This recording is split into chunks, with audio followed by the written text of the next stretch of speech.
Welcome back to Whispers in the Dark, the place where real-life nightmares, urban legends, and unexplained encounters come alive. Tonight, we're journeying back to 2008, to a remote corner of AuGres, Michigan, where a night of personal turmoil met an entity that defied all explanation. Make sure to hit that subscribe button and ring the bell so you don't miss our next terrifying tale.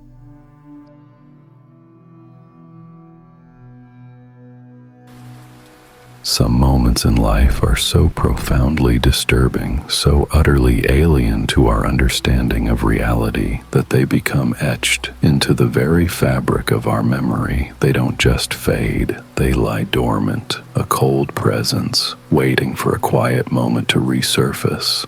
This is one of those moments for me, from a night back in 2008, a night that fundamentally shifted how I view the world.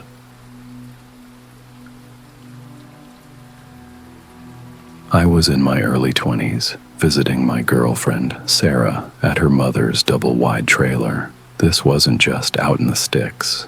This was truly the middle of nowhere in AuGres, Michigan. Their home was at the very end of a long, winding dirt path known as Manor Road, which then curved into Green Drive.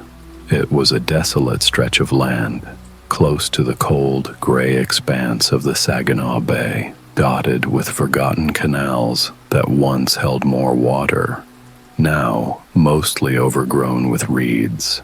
That particular evening, Sarah, her younger sister Lily's boyfriend Mark, and I had driven to nearby Tawas for some lighthearted bar hopping. But the night was anything but lighthearted. From the moment we set out, a strange, negative energy clung to us. We bickered, argued, and found ourselves in constant disagreement, the festive atmosphere of the bars failing to penetrate the sour mood. My own spirits were particularly low. My grandmother had passed away recently, and the grief, coupled with the frustrating night, weighed heavily on me. The drive back to AuGres was filled with tense silence, punctuated by clipped, angry words.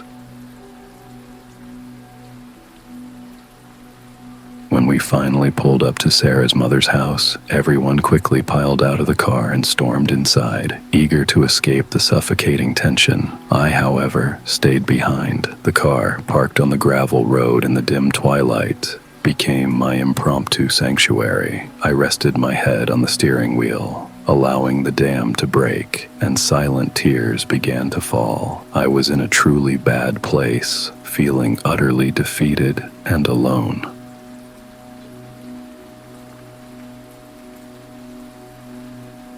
It was twilight, that liminal hour where the world bleeds from day into night. A soft, chilling drizzle had just begun to fall, tapping gently on the car roof. I lifted my head, my eyes blurry, and looked up.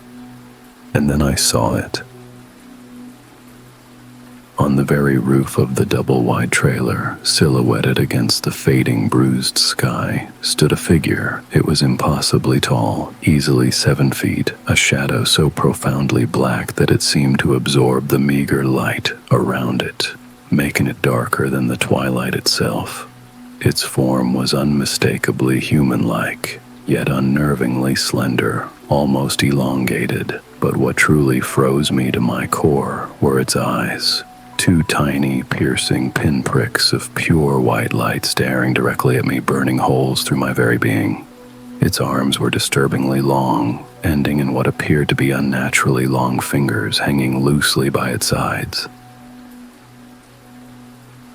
The image is seared into my memory, an indelible mark that will remain with me until my dying day. We stared at each other, the shadow figure and I, locked in a silent, terrifying communion. I honestly cannot say how long it lasted, perhaps 5 or 10 agonizing seconds, but it felt like an eternity, suspended between 2 worlds. Time ceased to have meaning.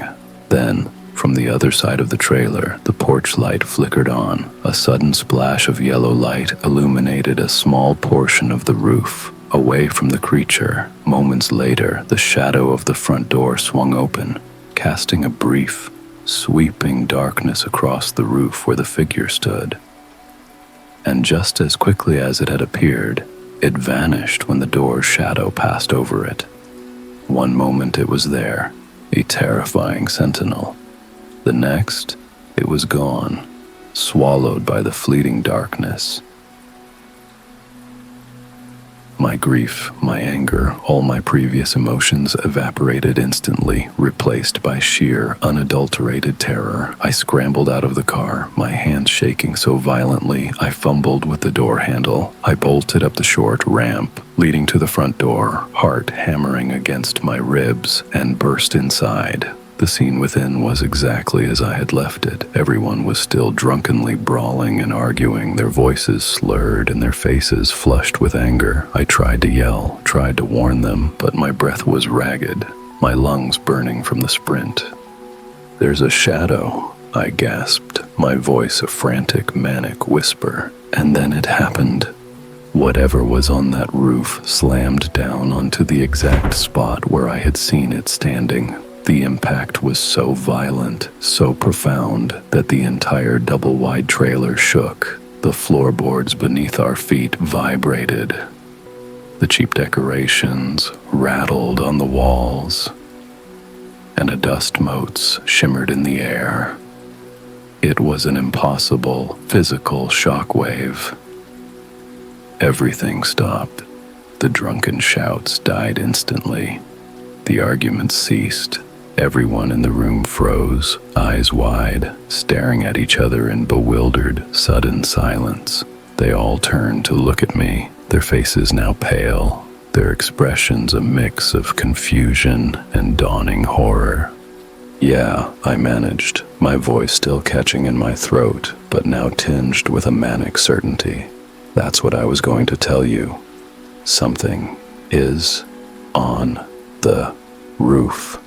That night changed us. Every single person in that room remembers it like it was yesterday. The argument, the shaking trailer, my frantic warning. It's one of those experiences that fundamentally shifts your perspective, making you question the solid ground beneath your feet.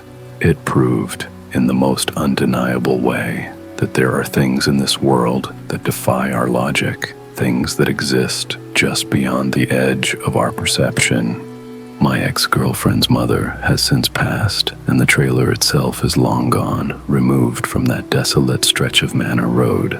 But the memory, that vivid, terrifying imprint of the shadow figure with its pin-dot eyes staring down from the roof, that remains. It's a testament to an encounter that was undeniably real, a chilling secret carried for all these years. And that's where our chilling account of the Watcher on the roof in AuGres, Michigan, comes to a close. A memory so visceral, it truly changes how you see the world. What do you make of this encounter? Was it a shadow person, something more, or a phenomenon beyond explanation? Let me know your theories and thoughts in the comments below. I read every single one. If this story sent a shiver down your spine, please show your support by hitting that like button. To make sure you never miss another whisper from the dark, subscribe to the channel and ring that notification bell. And if you know someone who loves a good scare, share this unforgettable tale with them. Until next time, be careful what you look up at, especially when you think you're alone.